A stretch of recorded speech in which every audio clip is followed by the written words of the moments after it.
হযরতে আলী রাদিয়াল্লাহু তাআলা আনহু কেমন জন নবীর জন্য পাগল হইয়া গেছে।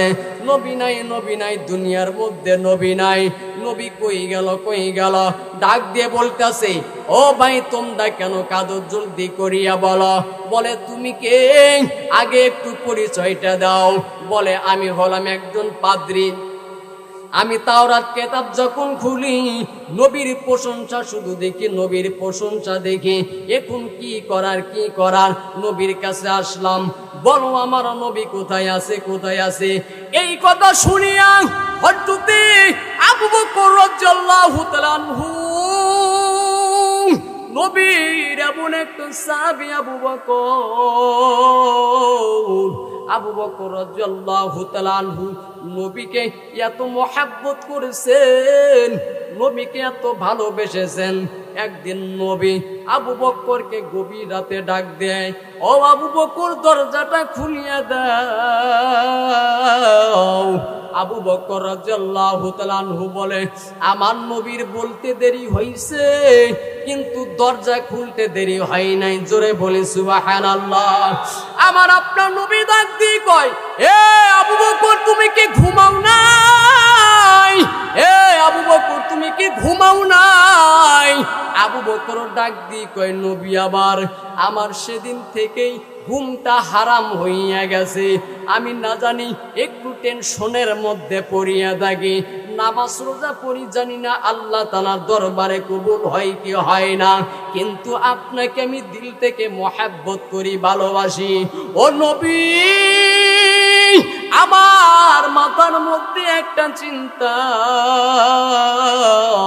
কখন কোন সাহাবীটা ডাক দিবে, কখন কে বলবে আমার নবীকে নাকি কাফেররা অ্যাটাক করেছে। সেই জন্য আমি আবু বকরের চোখের মধ্যে ঘুম নাই। আমি আবু বকর দরজার সাথে পিঠ লাগাইয়া থাকি, কখন কে আমাকে ডাক দিবে।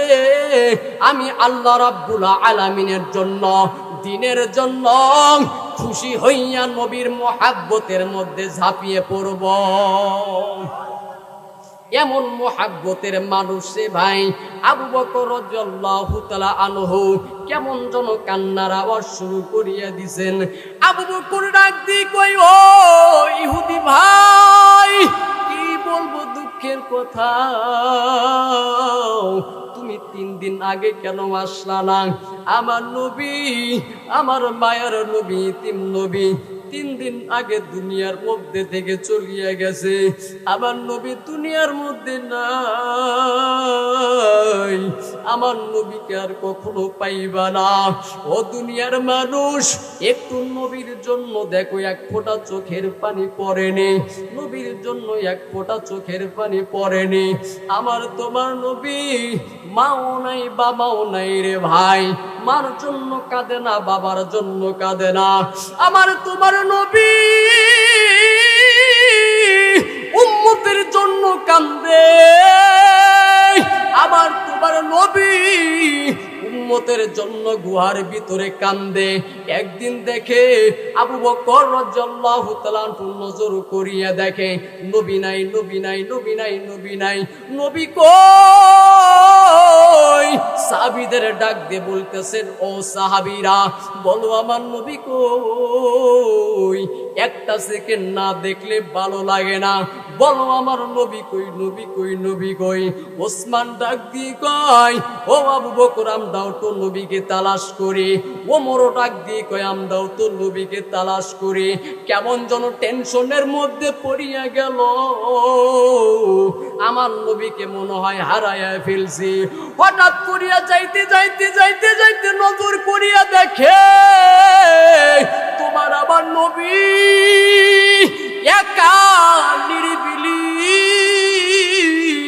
উম্মতের জন্য মাথাটা নিচে দিয়া আল্লাহ রাব্বুল আলামিনের দরবারে কান্দে আর ডাক দিয়ে কয়, ও দয়ার মালিক রব্বুল আলামিন, তোমার কাছে কিছুই চাই না, কিছুই চাই না, কিছুই চাই না। আমার গুনাহগার উম্মতদেরকে মাফ করিয়া দাও। জোরে বলি আল্লাহু আকবার। আরো জোরে বলি আল্লাহু আকবার। হযরত আবু বকর রাদিয়াল্লাহু তাআলা আনহু এই দৃশ্যটা যখন দেখলেন, আবু বকর চোখের পানি বানাইতে পারে না, ডাক দিয়ে কই নবী, আপনাকে তালাশ করতে করতে আমরা পাগল, আপনাকে কোথাও পাই না, কোথাও পাই না। আপনি উম্মতের জন্য কেন এত কান্দেন? আল্লাহ রাসূল ডাক দিয়ে বলতেছেন, এই আবু বকর, এ সাহাবীরা, আজকে তোমরা ডিস্টার্ব দিবা না, বিরক্ত করবা না। আজকে নবী এই জায়গার মধ্যে বসিয়া নিরিবিলি শুধু উম্মতের জন্য কাঁদবে। জোরে বলি সুবহানাল্লাহ। নবী আমাদের জন্য এত পাগল রে ভাই, তুমি আমি কেন নবীর জন্য পাগল হলাম না? ইহুদি খ্রিস্টানদেরকে ফলো করিয়া কেমনে পোশাক পরে, কেমনে চুলটা রাখিয়া দেয়, ওই সিদ্ধান্ত নিয়ে তুমি চলাফেরা করো রে ভাই। আল্লাহ রাসূলকে কষ্ট দিও না রে ভাই, নবীকে কষ্ট দিও না, আল্লাহকে কষ্ট দিও না, দিন থেকে ফাঁকে চলিয়া যাইবা না রে ভাই। এবার আবু বকর রাদিয়াল্লাহু তাআলা আনহু ডাক দিয়ে বলতেছেন, ভাইজান আপনি এখন আইছেন, আমার নবী তো দুনিয়ার মধ্যে নাই, আমার নবী তো মারা গেছে। কেমন যেন টেনশনের মধ্যে পড়িয়া গেলেন। না না, তাহলে আমি কালেমা পড়ে মুসলমান হব না। কিন্তু নজর করিয়ে দেখে ছোট্ট ছোট্ট ছোট্ট ছোট্ট দুইটা শিশু বাচ্চা মসজিদের মধ্যে বসিয়া একটা জুব্বা নিয়ে কেমন যেন টানাটানি শুরু করিয়া দিছে, একটা জুব্বা নিয়ে টানাটানি শুরু করিয়া দিছে। ইহুদি ডাক দিয়ে বলতেছেন, ভাই এই ব্যক্তিটাকে, এই দুইটা সন্তানকে বলে এটা হযরতে আলী রাদিয়াল্লাহু তাআলা আনহুর সন্তান। কার জুব্বা নিয়ে টানাটানি করে? বলে নবীর জুব্বা নিয়ে টানাটানি করে। আল্লাহু আকবার। নবীর জুব্বা নিয়ে টানাটানি করে। এবার মনে মনে কয়, নবীকে দেখতে পারলাম না, নবীকে দেখতে পারলাম না, নবীর একটু জুব্বাটা একটু একটু স্পর্শ করব, চুমু খাইব। এবার যখন চলিয়া যায়, ও ইমাম হাসান হুসাইন একটু জুব্বাটা দাও। এত আশা নিয়ে এত দূর থেকে আসলাম, নবীকে দেখতে পারলাম না, কিছুই হলো না, কিছুই হলো না, একটু জুব্বাটা বুকের ভিতরে নিয়া একটু আমার একটু দিলটাকে ঠান্ডা করব, আমার দিলটাকে পরিষ্কার করব। ইহুদি যখন নেওয়ার জন্য যায়, দুইটা নাতি ইমাম হাসান হুসাইন ডাক দিয়ে বলতেছেন, ভাই তোমরা কি জানো না আমরা দুইজন নবী মুহাম্মাদের কেমন একটা ভক্ত ছিলাম। আমরা নানাকে এত মহব্বত করতাম, নানাও আমাদের অনেক মহব্বত করতো। এই জুব্বাটা যতক্ষণ পর্যন্ত আমাদের কাছে থাকে, ততক্ষণ পর্যন্ত মনে মনে আমরা অনুভব করতে পারি আমার নানা দুনিয়ার মধ্যে থেকে যায় না, আমার নানা আমার কাছেই আছে। এবার ইহুদি ডাক দিয়ে কয়, এ তো মহা মুশকিলের মধ্যে পড়িয়া গেলাম। ঠিক আছে, তাওরাত কিতাবের মধ্যে দেখছি নবী মুহাম্মাদের প্রশংসা বর্ণনা কোনো ব্যক্তি যদি করতে পারে, তার হাতে কালেমা পড়ে মুসলমান হব। ওমরকে ডাক দিয়ে কয়, ওমর, এই আলী বলো নবীর দাঁতটা কেমন ছিল? বলে নবীর দাঁতটা মুক্তার দানা ফেল হইয়া যাইতো। জোরে বলি সুবহানাল্লাহ। নবীর ঘ্রাণটা কেমন ছিল? বলে নবী ঘ্রাণ দিয়া বড় বড় অনুষ্ঠানের মধ্যে আমরা আতর হিসেবে ব্যবহার করেছি। জোরে বলি সুবহানাল্লাহ। অনেক প্রশংসার মধ্যে চলিয়ে গেল। ইহুদি ডাক দিয়ে বলতেছেন, ভাই নবীকে পাইলাম না, আমার কপালটা বড় খারাপ, আমার কপালটা বড় খারাপ, আমাকে কালেমা পড়িয়া দাও, আমি কালেমা পড়িয়া মুসলমান হইয়া যাব। জোরে বলি সুবহানাল্লাহ, আরো জোরে বলি সুবহানাল্লাহ। এই ব্যক্তিটা কালেমা পড়লেন, মুসলমান হইলেন। কিন্তু হযরতে ওমর রাদিয়াল্লাহু তাআলা আনহু স্বপ্নের মধ্যে দেখে ওই ব্যক্তিটা 3 দিন পরে মারা গেছেন। 3 দিন পরে যখন মারা গেছেন, হযরতে আলী, ওমর, আবু বকর সাহাবীরা স্বপ্নের মধ্যে দেখে এই যে আলীর হাতে যে কালেমা পড়েছেন, নবীর মুহাব্বতে দিনের জন্য আল্লাহ রাব্বুল আলামিনের পাগল হইয়া, যার কারণে আল্লাহ রাব্বুল আলামিন তাকে মাফ করিয়া দিছে। জোরে বলি সুবহানাল্লাহ, আরো জোরে বলি সুবহানাল্লাহ। হয় নাই? আরো জোরে বলি আল্লাহু আকবার, আরো জোরে বলি আল্লাহু আকবার। তাহলে আল্লাহ রাব্বুল আলামিন বলেন, বান্দারা, হিদায়াতের মালিক একমাত্র কে? একটু জোরে বলেন কে? ওই আল্লাহ তাআলা আছে না নাই? একটু জোরে বলি আছে না নাই? ওই আল্লাহ রাব্বুল আলামিন আছে। ওই আল্লাহ রাব্বুল আলামিনকে ডাকো রে ভাই, আল্লাহকে ডাকো। নামাজ পড়লে ওযুর দরকার হয়, নামাজ পড়লে ওযুর দরকার হয়। কোরআন শরীফ দেখিয়া পড়লে, কোরআন শরীফকে স্পর্শ করিয়া পড়লে ওযুর দরকার হয়। আল্লাহ তাআলা ডাক দিয়ে কয়, বান্দা, এমন একটা সময় তোমরা আমাকে ডাকো, সব সময় আমি আল্লাহকে ডাকো। আমি আল্লাহ রাব্বুল আলামিন তোমাদের ডাকে সাড়া দেব, আমি আল্লাহ তাআলা হেদায়েত দান করব। ও যুবক, ও পরন্তরের আম্মা জানেরা, ও বৃদ্ধ বাবাজি, ও যুবক ভাই, কেন ইসলামের মধ্যে আসবা না? কেন নামাজের মধ্যে আসবা না? কেন আমলের মধ্যে আসবা না? তোমার মতন কত নামাজি, তোমার মতন কত যুবক নামাজ পড়ে, 5 ওয়াক্ত নামাজ পড়ে, দাড়ি রাখিয়া মসজিদের মধ্যে চলিয়া যায়, মনে হয় একটা মুফতি সাহেব, মুহাদ্দিস সাহেব। কথা বলেন ঠিক না বেঠিক? ও বৃদ্ধ বাবারা, তুমি কেন নামাজের মধ্যে যাইবা না? একটু গভীর রাতে আল্লাহ রাব্বুল আলামিনের দরবারে যাও, আল্লাহ তাআলার সাথে সাক্ষাতের মধ্যে চলিয়া যাও, আল্লাহ তাআলার সাথে সাক্ষাৎ করো। আল্লাহ রাব্বুল আলামিন তোমাকে সাক্ষাতের ডাকের মধ্যে সাড়া দেবেন। ও বান্দারা, যতক্ষণ পর্যন্ত আল্লাহ রাব্বুল আলামিনকে ডাকবা না, ততক্ষণ পর্যন্ত আল্লাহ তোমার ডাকে সাড়া দিবে না। তুমি গুনাহ কত করেছো রে বাবা? গুনাহ করো, গুনাহ করো, আল্লাহ রাব্বুল আলামিনের দরবারে তওবা করো। হযরতে ওমর নবীকে মারার জন্য যায়, হযরতে ওমর রাদিয়াল্লাহু তাআলা আনহু নবীকে মারার জন্য যায় সামান্য কিছু লোভের আশায়। কিন্তু হযরতে ওমর আল্লাহ রাব্বুল আলামিন এমন ভাবে কবুল করলেন, আল্লাহ তাআলা এমন ভাবে কবুল করলেন, ওমর নবীকে মারার জন্য যায়, কিন্তু মারতে যাইয়া কালেমা পড়ে মুসলমান হইয়া যায়। জোরে বলে সুবহানাল্লাহ। দাহিয়াতুল কলবি, এতটা কন্যা সন্তান, এতটা জ্যান্ত মানুষটাকে দুনিয়ার মধ্যে পুঁতে রাখলেন, এত নিমক হারামি কাজ করলেন রে ভাই। কিন্তু আল্লাহ রাব্বুল আলামিনের দরবারে এমন একটা তওবা করলেন রে ভাই। আল্লাহ তাআলা বলেন, ইয়া আইয়ুহাল্লাযীনা আমানু তুবু ইলাল্লাহি তাওবাতান নাসুহা। ও বান্দারা, বেশি বেশি তওবা করো, আমি আল্লাহ রাব্বুল আলামিন কবুল করিয়া নেব, আমি আল্লাহ তাআলা মাফ করিয়া দেব। ও দুনিয়ার মানুষ, আল্লাহ রাব্বুল আলামিনের দরবারে দুই কানা করে হাত তুলিয়া আল্লাহ তাআলার কাছে সব সময় যাও। টাকার প্রয়োজন, বাড়ির প্রয়োজন, গাড়ির প্রয়োজন, আল্লাহ তাআলার কাছে যাও। আল্লাহ তাআলা তোমাকে দান করিয়া দেবে, আল্লাহ তাআলা তোমাকে দান করিয়া দেবে। আল্লাহ যদি ভক্ত হইতে পারো, আল্লাহ পাক রব্বুল আলামিন বলেন, বান্দারা, আমি আল্লাহ তাআলা তোমার জন্য ভক্ত হব। জোরে বলি সুবহানাল্লাহ। আমি প্রত্যেকটা বয়ানের মধ্যে বলি, ওই কবরের মধ্যে আমি আব্দুল্লাহর কোনো পরিচয় থাকবে না। আমি আব্দুল্লাহ আলেম কি আলেম না, এটার কোনো পরিচয় থাকবে না। আমি আব্দুল্লাহর টুপি ছিল কি ছিল না, এটার কোনো পরিচয় থাকবে না। আমি আব্দুল্লাহর দাড়ি ছিল কি ছিল, এটার কোনো পরিচয় থাকবে না।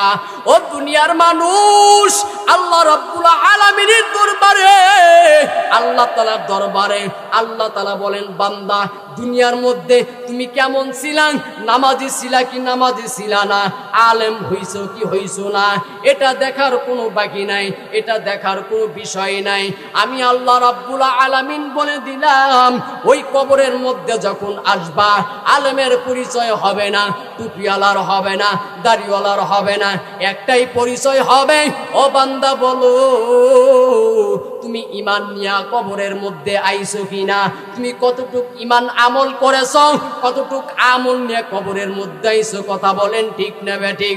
ওই কিয়ামতের ময়দানে, কবরের ময়দানে আমি আব্দুল্লাহর মতন কত আব্দুল্লাহ কবরের মধ্যে ঠেকে যাবে, পুল সিরাত পাড়ি দিতে পারবে না রে ভাই। ওই জাহান্নামের মধ্যে কত আব্দুল্লাহকে পাওয়া যাবে, আবার দেখা যাবে অনেক মূর্খ মানুষ, অনেক গরিব মানুষ, মুসল্লিরা, শ্রোতারা জান্নাতের মধ্যে পড়ে আছে। কেন? বলে তার আমলটা ভালো, অহংকার মুক্ত আমল। তাহলে এই ধারা বোঝা গেল আল্লাহ তাআলার দরবারে একটাই বিষয় প্রমাণ হবে, দুনিয়ার মধ্যে কতটুক আমল করলাম, দুনিয়ার মধ্যে কতটুক আল্লাহ রাব্বুল আলামিনের দরবারে অগ্রসর হইলাম। ও দুনিয়ার মানুষ, আল্লাহ রাব্বুল আলামিনের গোলাম, আল্লাহ রাব্বুল আলামিনকে সময় থাকতেই চেনো রে বাবা, আল্লাহকে সময় থাকতেই চেনো। আল্লাহ জিকিরটা কলবের মধ্যে চালু করিয়া দাও। জিকির করলে আল্লাহ রাব্বুল আলামিন বলেন, জিকির করলে রে বান্দারা ওযু করা লাগে না, কাজের মধ্যে ব্যস্ত আমি আল্লাহ তাআলা জিকির করো, কথা বলেন ঠিক না বেঠিক? আল্লাহ তাআলাকে ডাকলে তো আল্লাহ তাআলা ডাকে সাড়া দিবে। একটা ছোট্ট বাচ্চা যতক্ষণ পর্যন্ত কান্না না করবে মা কখনো দুধ দেবে না, কথা বলেন ঠিক না বেঠিক? আর সন্তান যখন কান্দে মা তখন মনে মনে চিন্তা করে বাচ্চার ক্ষুধা লেগেছে, কিন্তু খাওয়ানোর পর আবার যখন কান্না শুরু করিয়া দেয়, কি বাবার এখন খাওয়াইলাম আবার কেন কান্দে, তখন বান্দা বুঝতে পায়, মা বুঝতে পায় সন্তানের মনে হয় ঘুমে ধরেছে। আল্লাহ তাআলা বলেন বান্দা আমি আল্লাহকে ডাকো, আমি আল্লাহ রাব্বুল আলামিনকে ডাকো। এই আর একটা হাদিস শোনা যায়, আল্লাহ রাসূল সাল্লাল্লাহু আলাইহি ওয়াসাল্লাম বলেন, ও বান্দারা, আল্লাহ রাসূল বলেন, ও আমার সাহাবীরা জান্নাত চাইও না। একজন সাহাবী ডাক দিয়ে বলতেছেন, নবী আমার এটা আবার কেমন কথা, জান্নাত কেন চাবো না? আল্লাহ তাআলার দরবারে তো জান্নাতই চাইতে হবে, আল্লাহ তাআলার কাছে তো জান্নাত চাইতে হবে। আল্লাহ রাসূল ডাক দিয়ে কয়, না জান্নাত কেন চাবা, জান্নাত কেন চাইবা? এমন কাজ করিয়া যাইও, এমন কাজ দুনিয়ার মধ্যে থেকে করো, জান্নাত কেন তোমাকে চাবে? এমন কাজ দুনিয়ার মধ্যে থেকে করে দেখাও, ওই কিয়ামতের ময়দানে জানো জান্নাত তোমাকে খোঁজে, কথা বলেন ঠিক না বেঠিক? এমন কাজ করিয়া দুনিয়ার মধ্যে থেকে যাও, জান্নাত যেন তোমাকে তালাশ করে। অমুক গিলাবাড়ির মধ্যে অমুক ব্যক্তিকে আমাকে দরকার, অমুক সিঙ্গুরিয়ার মধ্যে একজন মুরব্বী ব্যক্তি আলেম, তাকে আমার দরকার। ও দুনিয়ার মানুষ, সময় থাকতে আল্লাহ রাব্বুল আলামিনকে চেনো, আল্লাহ রাব্বুল আলামিনের বেশি বেশি গুণগান গাও রে ভাই। আমরা তো সব এইখানে কিছুই জানি না, কিন্তু একটা আমল যদি চালু করতে পারি, সব সময় কলবে কলবে আল্লাহ তাআলার জিকির, আল্লাহ রাব্বুল আলামিনের জিকির, আল্লাহ তাআলার জিকির যদি অন্তরের মধ্যে প্রবাহিত করতে পারে, আল্লাহ তাআলা বলেন বান্দা তুমি যা চাইবা আমি আল্লাহ তাআলা তাই দেব। জোরে বলি সুবহানাল্লাহ, আরো জোরে বলি সুবহানাল্লাহ। হযরতে মূসা আলাইহিস সালাতু ওয়াস সালাম তুর পাহাড়ে দেখা করার জন্য যায়, কেমন যেন চতুর্দিক থেকে আওয়াজ শুরু হয়ে গেছে। কি ব্যাপার? একটা মানুষ ডাকলে না হয় ডান দিকে, না হয় বাম দিকে, না হয় উত্তর দিক, দক্ষিণ দিক, পূর্ব দিক, পশ্চিম দিক, কিন্তু এমন একটা আওয়াজ দিছে চতুর্দিকে কেমন যেন আওয়াজটা বাড়ি খায়, পাগল হইয়া গেছে, পাগল হইয়া গেছে। হযরতে মূসা ডাক দিয়ে কই, ভাই তুমি কে? তোমার আওয়াজটা এত মধুর, না জানি তুমি কত সুন্দর, তুমি কত সুন্দর, তোমার আওয়াজটা চতুর্দিক থেকে ভেসে আসে, বলো তুমি কে, তুমি কে, তুমি কে? আল্লাহ তাআলা ডাক দি কই, মূসা রে এই আওয়াজটা দুনিয়ার কোনো ব্যক্তির না, এই আওয়াজটা অন্য কারো নাই, তুমি যে আমাকে জিকির করতে করতে করতে করতে আগাইছো, আমি আল্লাহ রাব্বুল আলামিন তোমার জিকিরের মধ্যে সাড়া দিয়া তোমার সাথে কথা বললাম। আরো জোরে বলি সুবহানাল্লাহ। তাহলে জিকিরের দাম আছে না নাই? একটু জোরে বলি আছে না নাই? জিকিরের দাম অবশ্যই আছে রে বাবা। কেমন জিকির করবা? মানুষ যেন তোমাকে পাগল কয়, মানুষ যেন তোমাকে পাগল কয়। কথা বলেন ঠিক না বেঠিক?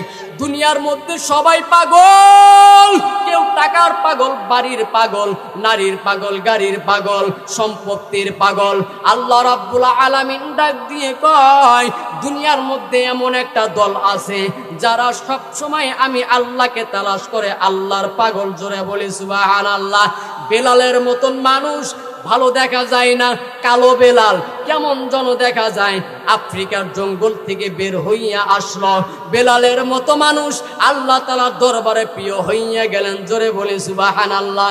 আল্লাহ রাসূল ডাক দিয়ে কয়, আমি যখন মিরাজ ভ্রমণ করার জন্য যাই, জান্নাতের মধ্যে বেলালের পায়ের শব্দর আওয়াজ শুনেছি। জোরে বলি সুবহানাল্লাহ। তাহলে আল্লাহ তাআলার দরবারে কালোরও কোনো দাম নাই, আল্লাহ তাআলার দরবারে ধলারও কোনো দাম নাই, আল্লাহ তাআলার দরবারে সবাই এক রে ভাই। কিন্তু আমলের বিনিময়ে আল্লাহ রাব্বুল আলামিন জান্নাতের মধ্যে দান করবে। কথা বলেন ঠিক না বেঠিক?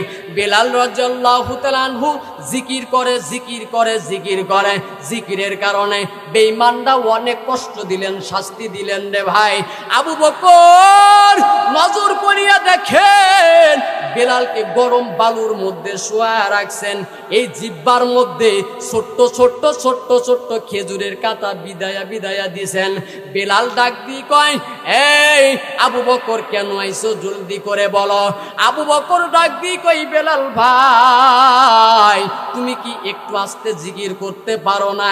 এত জোরে জিকির করো ওই বেঈমানেরা সহ্য করতে পারে না, যার কারণে আজকে তোমার এমন অবস্থা। বেলাল ডাক দিয়ে কই, ভাই আল্লাহ তাআলার নাম যখন এই জবানের মধ্যে নেই ততই ভালো লাগে, ততই মধুর লাগে। যতই আল্লাহকে ডাকি ততই জোরে আওয়াজ দিতে মন চাই। জোরে বলি সুবহানাল্লাহ। তাহলে আল্লাহকে ডাকা দরকার আছে না নাই? হিদায়াতের পথের মধ্যে যাওয়া দরকার আছে না নাই? ও যুবক ভাই, আজকে থেকে একটু নিয়ত করতে পারি রে ভাই, নিয়ত করতে পারি তওবা না, তওবাকারীকে আল্লাহ তাআলা দেখতে পারে না। তওবা যদি আমরা ভঙ্গ করি তাহলে আমরা জাহান্নামের মধ্যে চলিয়া যাব। নিয়ত করতে পারি আমরা কখনো রাসূলকে কষ্ট দেব না। একটু সবাই দুই কানে করে হাত তুলি, সবাই সবাই আল্লাহ বলেন, আল্লাহ আজকে থেকে নবীকে কষ্ট দেব না, দিনের পথে চলার চেষ্টা করব। সকলে বলেন আমিন।